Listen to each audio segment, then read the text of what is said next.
My name is Shankar Sharma. By training, I'm an electrical engineer. I have worked in the power sector for over 35 years in India, New Zealand, Australia in electricity generation, transmission and distribution. So I humbly believe that I know what I'm talking about. Thank you very much. When we talk about energy technology here, the focus is on nuclear, but I would like to expand it other also. The first thing we need to do is to reduce our electricity consumption. May I request the organizers, unless it's absolutely necessary, please switch off the lights and please switch off the AC also here. I'm feeling slightly cold here.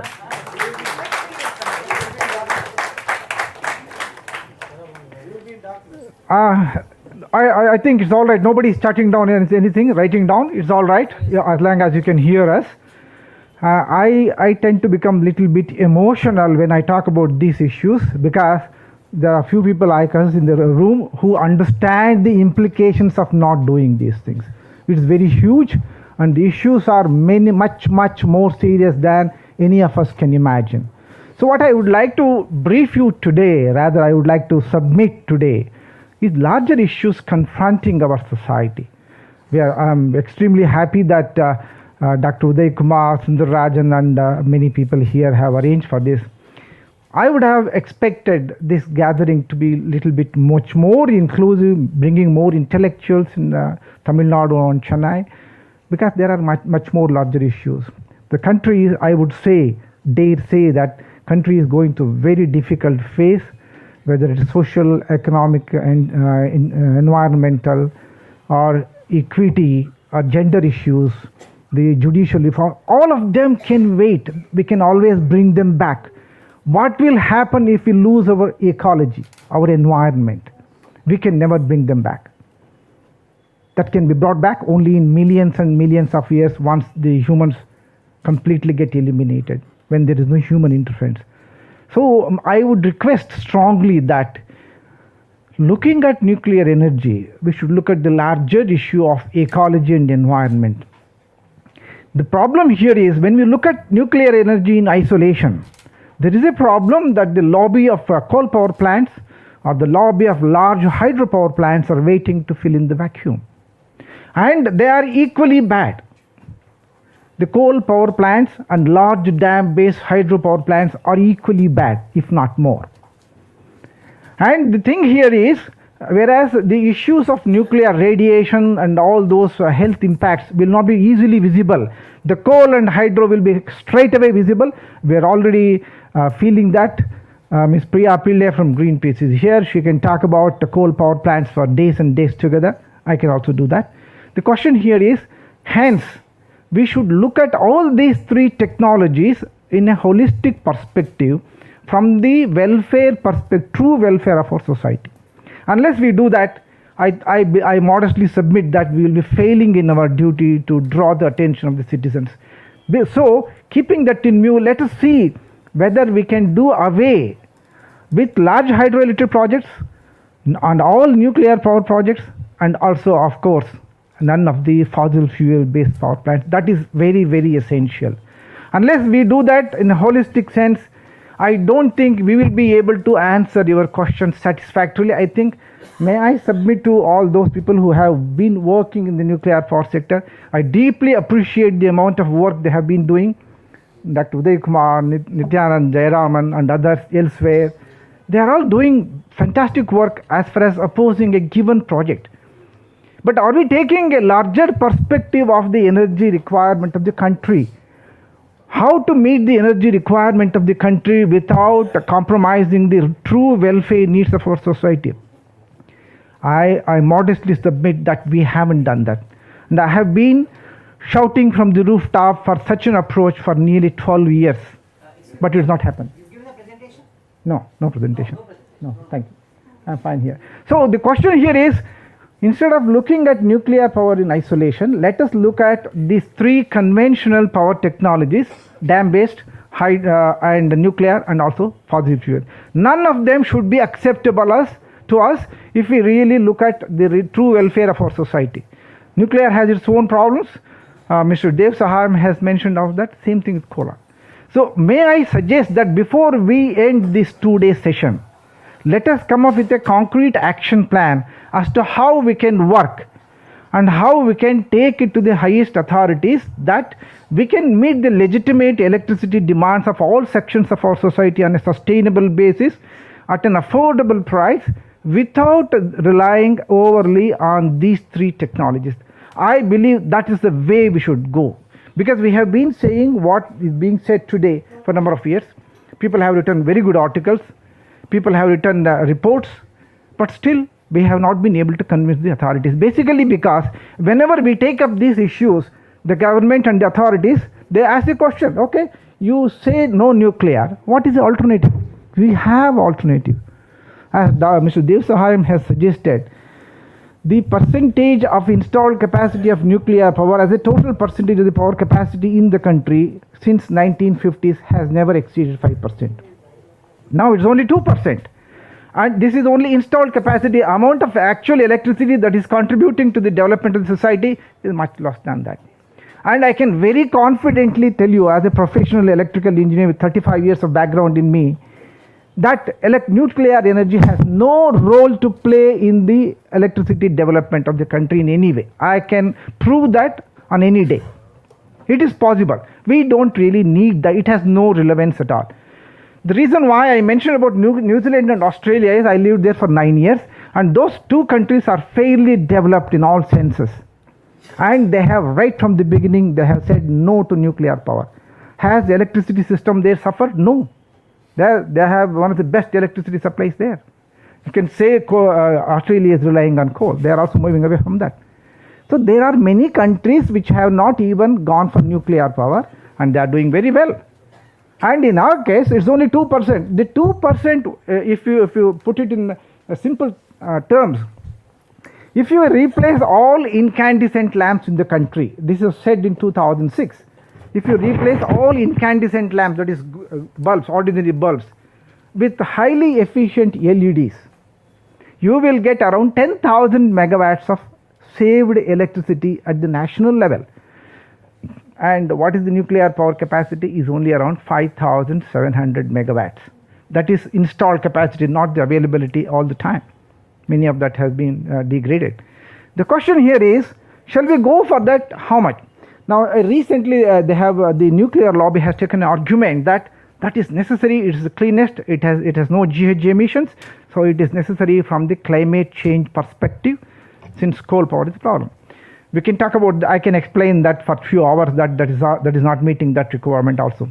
In order to nuclear power plants have a major impact on climate change, we have to increase its capacity in the national level by many levels, which has not been possible at all. As Mr. Dev Sahayam has explained, our installed capacity has always remained below 5%. Unless this total nuclear power capacity goes to around 33 or 35% of the total installed capacity, that may not have any realistic sense of impacting the global warming, climate change from India's perspective, and it's impossible to reach there. What we are worried about is, there is a document from Department of Atomic Energy which suggests that there is a pipe dream document for them. They want to increase the total installed capacity 250,000 and odd megawatt by around 2050. You know what it means? Because nuclear power plants require a tremendous amount of water for cooling and other purposes, most of these nuclear power plants have to come on the coast. India has a coastline of around 6,000 kilometers in the main line, and if you divide on an average, say 1,000 megawatt capacity per project, on an average it comes to a nuclear power plant, a garland of nuclear power plants on the coast every around 25 to 30 kilometers. Depending on if you put four reactors as proposed in Kuntakaram, it can go to around 50 kilometers. Can you imagine a nuclear power plant at a distance of 50 kilometers from each other on the entire coastline, mainland coast? Now, what is the land available for us? India is a densely populated country. If you do a calculation of that, it says around you live around 1.5 to 2 kilometers of radius around the nuclear power plant. Dr. Gopalakrishnan may correct me, for a safe zone. Can we afford to leave so much of a land area, around 250 plants or even 200 plants around the country? How much land it requires? That much of land we can't afford to have. We are already fresh water stressed. We are also land stressed. Where are we going to get this much of land from? Now, one of the things we have never addressed is what will happen to the spent nuclear fuel. No country has found a satisfactory answer to that. What are we going to do that? Once the nuclear material is spent, it will have radiation. For those people who are not aware of that, even that much of radiation is not safe for human beings. So you have to keep it safe for hundreds of years. In order to keep it safe, you also have to cool it.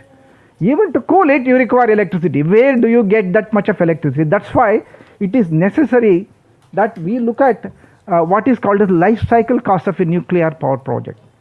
What is the total amount of electricity or energy you need to set up a nuclear power plant? How much electricity you can get out of that nuclear power plant? And what is the total energy you require subsequent to the decommissioning of the plant for hundreds of years? And there are one or two papers who have tried to do that, but I'm not completely satisfied with the conclusion they have drawn. My own modest understanding tells me that you may have to end up spending more amount of energy or electricity during the life cycle of a nuclear power plant than that it can give out. And of course there are other issues. Safety is a major issue. We are a densely populated country. Unfortunately, if there is any nuclear, fortunately we haven't had any nuclear accident so far.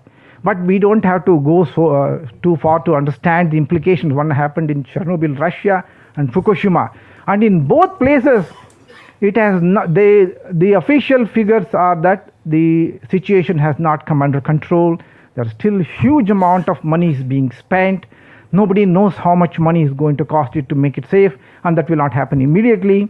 And in those places where it has been contaminated, people are refusing to come back to those places in Japan, Fukushima, around those villages. People are refusing to go there. Now, maybe some of the countries may be rich, they can afford not to lose that much of land. Can we afford to do that? So these are the two major issues. What I am also hurt is, see, the leaders like Mikhail Gorbachev, who was Russian president at time of Chernobyl, he has written an article 25 years after Chernobyl. That's a very good article. We must all read that. And he has very clearly said we have to move away from nuclear power. As the president of USSR, and some 25 years later, having understood the implications of that, he has very clearly said we have to move away from nuclear power for various reasons. One of the issues he's highlighting is nuclear terrorism. We haven't really addressed that issue at all in our discourses here. Same thing, Mr. Nato Kan was the Prime Minister of Japan at the time. He also has said similar thing after he laid down his office. He said we have to move away from, we have to find an alternative. The question here is why? Why are we insisting on that? So there may be an opportunity if Madam President gives us, we can discuss that. These are the larger issues. Same thing with coal power plant, same thing with the hydropower plants. Each of them require large amount of our natural resources. They require large amount of lands, fresh water. You have to build transmission lines to take those power from where it is produced to different corners of society, and that is bringing down our natural resources. Our forest cover has come down to around less than 19% against National Forest Policy target of 33%. And I can vouch that we will never be able to reach that 33%. If we continue to divert the land, where is this land coming from? For example, 250,000 megawatt capacity nuclear power project were to come up, it requires large amount of land. Where is this land? This land is either has to be taken away from farmers or it has to be diverted from forests. Are they acceptable? This is the question. Now, the next part is, what is the alternative? There is alternative. There are alternatives, I must say. We are one of the most inefficient utilizers of the electricity. Our utilization capacity of the electricity which is being produced at a huge cost to the society is pathetically low. Our transmission distribution losses are the worst in the world. Our ability to generate what Mr. Devasahayam was suggesting is plant load factor. That is ability to utilize the installed capacity to the maximum extent also is very poor. All in hydro, nuclear and coal, the plant load factor is low. And our utilization, what we do at our residences, offices, factories, the pumps, motors, lights, televisions, they are also very, very inefficient. Only we have been saying about talking about this for nearly 12 years. Only the government has realized that now there is an energy efficiency bureau. They are trying to do things. They are doing good job. We completely acknowledge that. Now the question here is, for the growing population, how do we meet our electricity demand? It is possible. It has been written from different parts of the world. There are some very involved exercises focusing on this area in US and other parts of the world. Germany has decided very clearly to move away. They have around 25 nuclear reactors. They have decided to shut down all of them after Fukushima accident, and they have not faced any problem. Germany, ladies and gentlemen, let us understand, one of the most industrialized countries, the maximum energy demand in Europe is there, and they have been doing that through additional renewable energy sources, not from nuclear power. They have stopped nuclear power. So there have been number of studies from different parts of the world which is coming to the light that we can meet all our electricity needs without relying on dam-based hydroelectric projects or coal or nuclear. What we need to is, we have to increase our efficiency level. We have to be very careful about energy conservation. Thank you very much, as we have done today. If we don't need electricity, let's come down. I will give one example. People say whether it is possible to stay simply. I must say, I am in a recent rented house, a 40-60 house. It's actually upper middle class house, you can say, for the size. And my electricity consumption from last 2 months is hovering around 19 to 20 units a month. 19. That is below the lifeline energy as defined by the Planning Commission. It is possible. It is possible to reduce that, provided we the reason why I am talking about that, Mr. Devasahayam, is we have not realized the folly of what we are trying to do. We can't get enough of electricity. You can take it from me. Whatever the government authorities are saying, even if all nuclear power plants, for heaven's sake, let not happen, even if it were to happen 250,000 megawatts, that will not be enough to meet our needs unless we manage our needs better. Same thing with coal power, same thing with dam. Even if we cover our entire country with a lot of coal power plants, hydropower plants and nuclear power plants, we will not be able to meet our requirement unless we manage our demand. That's called as demand side management. How efficient our appliances, are we wasting our energy? This is a very good example. We are not wasting any energy here, but whereas we are indulging in a very serious discussion. So what I submit is, once these presentations are made, I have done a pilot study for Tamil Nadu. I have done a pilot study for Tamil Nadu where I have shown that it is possible to meet the legitimate electricity requirements of the state of Tamil Nadu up to 2050 without relying on, it's all right, Naranjan, without relying on coal or hydro and not adding anything to the nuclear. I have taken the nuclear as it is, basically because we are already committed to Kudamkulam. There is one unit, that much of, and also Kalpakam. So it is possible to meet our electricity needs without these things. So why do we have to? Ladies and gentlemen, I tend to become emotional because if you look at the holistic perspective of the human welfare, not only in our country and the whole global needs and the problems we are facing, I can say that we are hurtling down a steep path of ecological disaster. We have to manage our energy much more efficiently, much more responsibly. What's happening is, even despite all this, our installed capacity in India has gone up by nearly 250 times since independence. But what is happening to the equity? Do we have electricity for all sections of the society? There are 30% of the population without electricity as per official statistics. So no amount of additional installed capacity is going to solve the problem unless we also address other problems of energy conservation, energy efficiency, looking at renewable energy sources at all places. Unless we do that, we will not be able to meet the electricity demand, and it's very clear that nuclear power is not going to be needed in the future, whether it is now. I have no problem if all the nuclear power plants operating now are shut down safely, because that will not have any major impact on the electricity supply of the country. This is what we have been saying. Probably this is a good audience. at the end of the, before we finish off, probably we should come up with a very clear, definitive action plan as to what we can take to the government of India. As far as the action plan is concerned, we have Dr. Gopal Krishnan, who is former AIRDB chairman. He understands nuclear power and engineering much better than any of us. He can explain some of these issues. And we have many people who have been working on the electricity sector issue for a number of years. We should come together.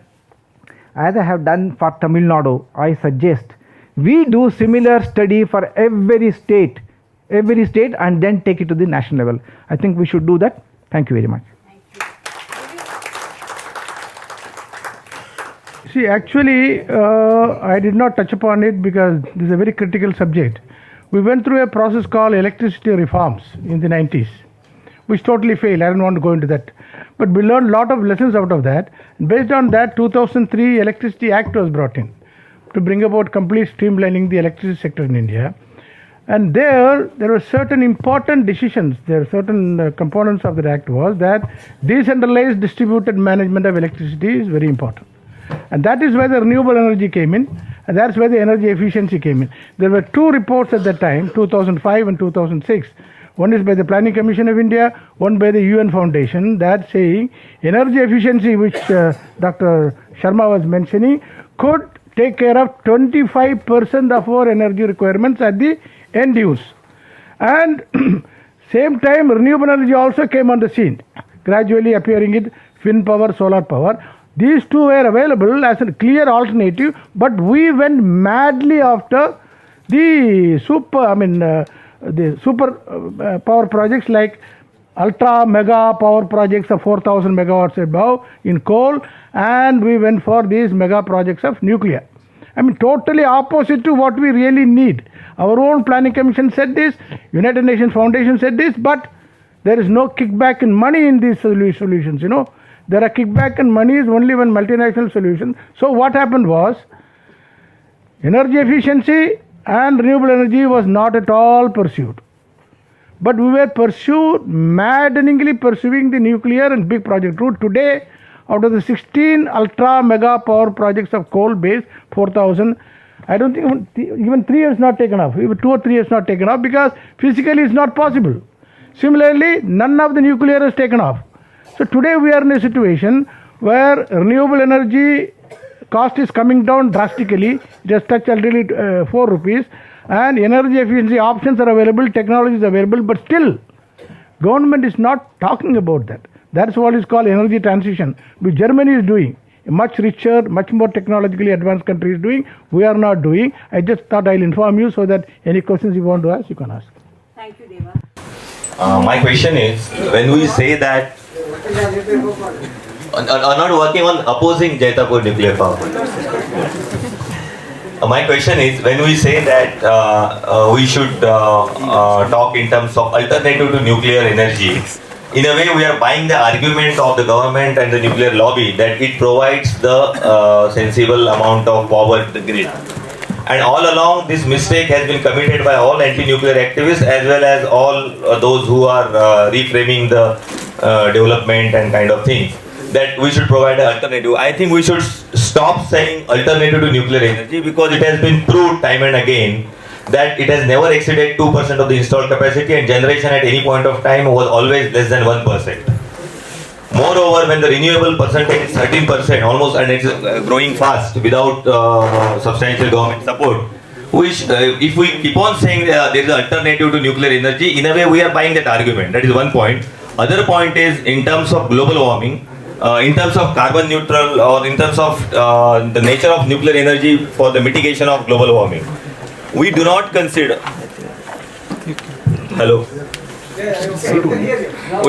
We do not consider the entire nuclear fuel chain cycle, and so it is always said that global nuclear energy is posed as an alternative to coal or alternative to this. But then if you consider the report of the European Commission and various other reports, wherein they have time and again said that the amount of carbon emitted from the entire fuel chain cycle is equivalent to the amount of carbon that would have emitted had the coal power plant would have come up. I think we should mention that, and it is not at all carbon neutral. That should be our point of contention. Thank you. My name is Yelumalai. I'm an electrical engineer with 30 years experience, and incidentally I'm an energy auditor also since 2006. I passed the exam of Bureau of Energy Efficiency and I'm practicing it. But the governments are not conducive for that and they are not implementing this energy efficiency, sir. I salute you for asking to switch off the light. I used to tell many of the seminars like this not to have, like in the closed hall, using the lights and then air conditioning. Demand side management is the crux of the issue that I appreciate for you. That is the only solution, and everybody should have a discipline, and government should inculcate the discipline of the people and on itself. To be an example, even the secretariat turned multi-speciality hospital is being maintained by me, by a company. There it was designed for platinum and it was reduced to gold because of so many reasons. It is only technological. My question is, sir, to Mr. Devasakayam, that you have produced so many data, but it is biased, sir. I am not going into detail. See, and sir has also said that Germany is not closing down the reactors. I would like to say they are getting power from France, wherein the generation is around 80%. I am against nuclear energy, no doubt about it. But we should project more on the demand side management and in industrialization, and we have to use the agriculture, that is the strength of us, so that we can increase our GDP. But if we have to depend on industrial GDP, there is no other go except to go for nuke. So we have to go that say that no industrial development to unlimited extent and only agricultural development.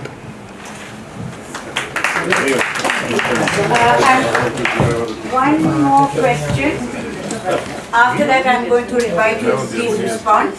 And then we will have Dr. Pugar and Neeraj. Hello, I'm Dr. Magesh Awan. I'm participating in anti-nuclear movement. I have got a question. As Mr. Sharma had said, that we are hurtling down towards a ecological catastrophe. And as far as we are saying that we want to grow our GDP and grow our economy, these problems are going to raise, and basically we have to the people are here to discuss about various aspects of the how to management energy. The basic thing which I think we should focus, as we are seeing the problem of global warming. Anything and everything we produce, it leads to the It leads to the emission of carbon and it contributes to global warming. So we have to reduce our carbon emission, carbon footprint on individual level as well as on national level. So we have to reduce our electrical consumption and all sorts of energy. I know that each of us has obviously got our own perspectives and positions. Right now, what I'm going to request you is, please focus on any questions arising from the presentations that you hear, and we will leave the broader, discussions to the general discussion after all the presentations are done. Thank you.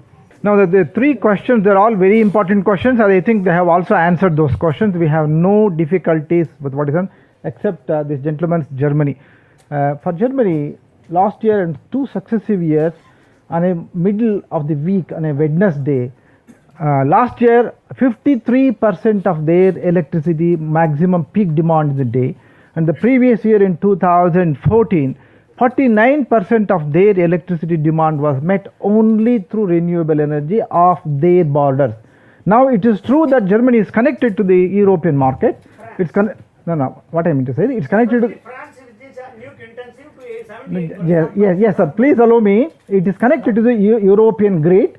We don't know where much of my energy is coming from. For your information, on those days where it met peak demand, it actually draw power from wind. Germany is very rich in wind in the north and sunlight in the south. Sorry, the other way.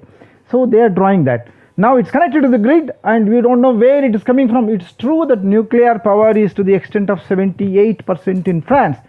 But how do we know?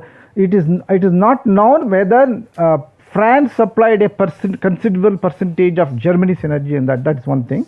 So it's coming from a common grid. You will know Netherlands and others, they have very huge percentage of renewable energy through wind. That's one thing. But we take your point that we should do the demand side management, energy conservation is optimal efficiency. We have no doubt about that. Rajendra, you said exactly, we agree with that. There is absolutely no doubt about that.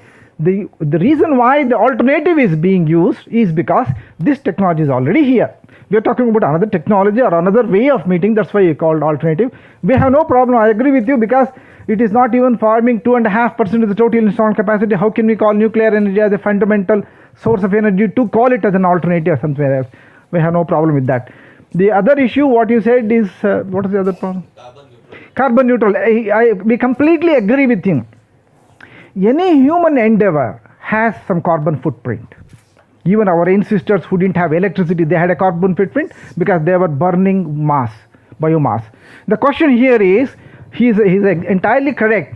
The amount of energy you require in order to set up a nuclear reactor itself is huge. Various machinery, cement, concrete and all of that have carbon footprint. The question here is whether the carbon footprint, that's why when I said life cycle energy cost, it is not like energy cost alone. It is a life cycle carbon cost also. We have to take that into account. Without doing the details of that, I do not know the details of how much it goes. But it's very safe to assume that a nuclear reactor is contributing more carbon dioxide into the atmosphere than it helps taking away by a clean energy. Nuclear reactor is clean only during its operation. But there are so many other processes which is very heavily associated with carbon. So we can't call it carbon neutral, neither it is renewable. And the third question here. Sorry? No, there is another gentleman asked a question. No, I had talked about the global warming. If you look at the global warming perspective, we have to cut down the... Yes, exactly. That was also raised. That's why I suggested we require a different paradigm shift in our developmental paradigm, looking at it.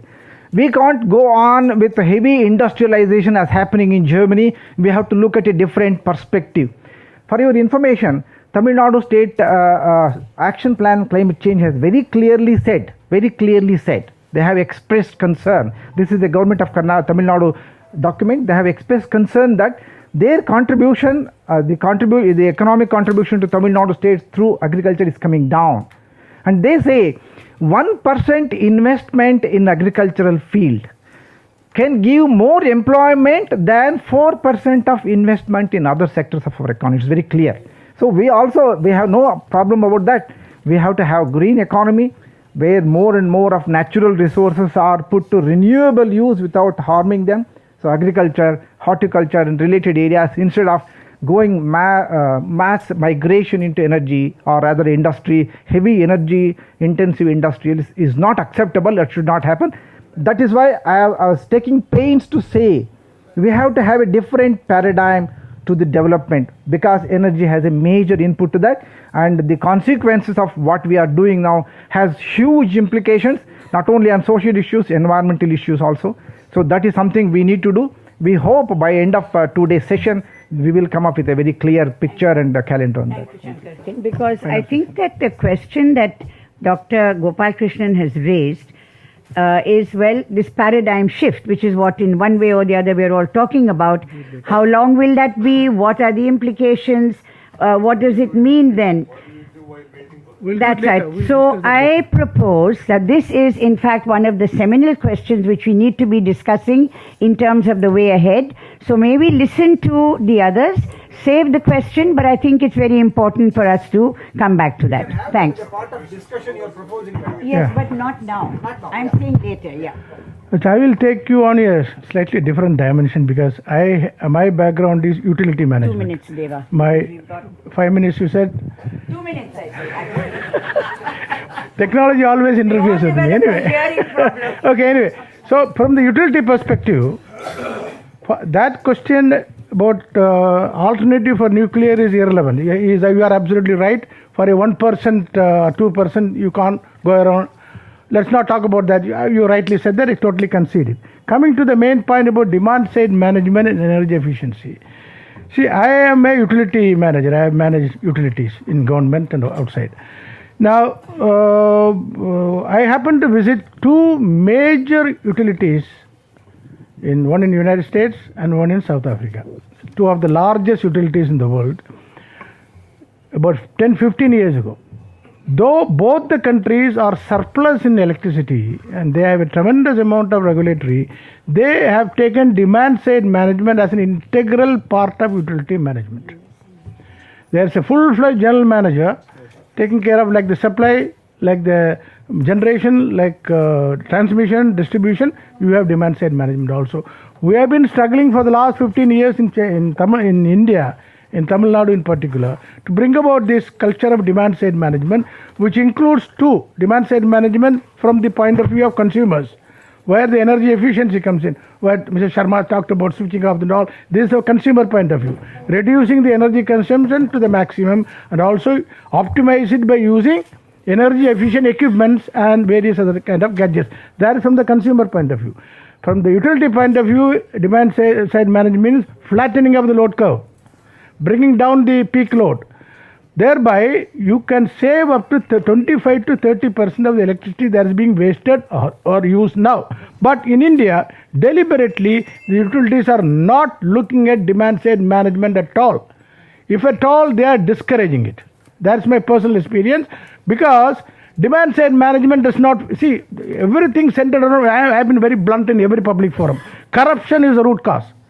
Demand side management and efficiency does not bring money, black money, corruption money, no. But big projects, supply sided, 1000 megawatts, 2000 megawatts, 3000 megawatts, 5000 megawatts brings lot of kickback. That is the crux of India's tragedy in almost every sphere, more so in the, so demand side management, as he rightly said, is absolutely right. But it must be built into the utility. Utility must sort of promote as part of their electricity distribution system, but they are not doing it. The other question that was asked was about the, climate change. Our delegation went to Paris, gave a huge undertaking and came back, and they are doing completely the other way around. See, energy transition is what that is required. I'll take a minute. With your permission, a very important point, that because that will drive the debate later. What is energy transition? Today, we have an electricity system in this country which centralized generation and long grid. Centralized generations are 1000 megawatt, 2000 big power projects, whether it is coal, whether it is gas, whether it is nuclear, whether it is a dam, and we take power through various stages of technology. So many kVA, so many kVA, so many kVA, and down to the air where the power is consumed. Long grid. Most of our inefficiencies take place at the generation stage, PLF, low PLF, planned load factor. If it is to be 90%, we do only about 60%. Our average is about 60 to 65. Then long grid, T&D losses, 25%, 30%, 40%. So by the time I had made a chart, I have not brought it, the consumption of power is only 40% of the installed capacity. 35 to 40% of the installed capacity. You may be thinking that installed capacity is in lakhs. No. Actual consumption, delivered power is only 40%. Now, you have to completely decentralize. The centralized generation was essential because the primary source of energy, like coal, gas, whatever, harbor, was all at a single point. You cannot generate power distributed. Now, solar, particularly solar, to some extent wind, it is a distributed primary source of power, from where electricity is only secondary source of power. The primary source is something else, coal, uranium, then solar power, whatever. So now essentially there has to be a paradigm change. That is called energy transition. Germany is doing it. Make the electricity not corporate or government owned, but individual and community owned. 50% of India's electricity can be taken off grid straight away. It can be taken off grid. None of the villages need grid power. All villages can be supplied through non-grid power, setting up small solar or combined, hybrid plants. So this is what is called energy transition. Later during the debate, we will explain it further. But that is what India needs. But instead, we are again going for solar corridors. 1000 megawatt solar power, 2000 megawatt solar power. That is utter nonsense. You are again creating the same problem all over again because you want to help corporate. I am told Germany is playing a mischief there. So with this, I think let us get on to the next part and get going. And later, if there is a discussion about energy transition, we will certainly contribute. Yeah, it's very important. Thank you both.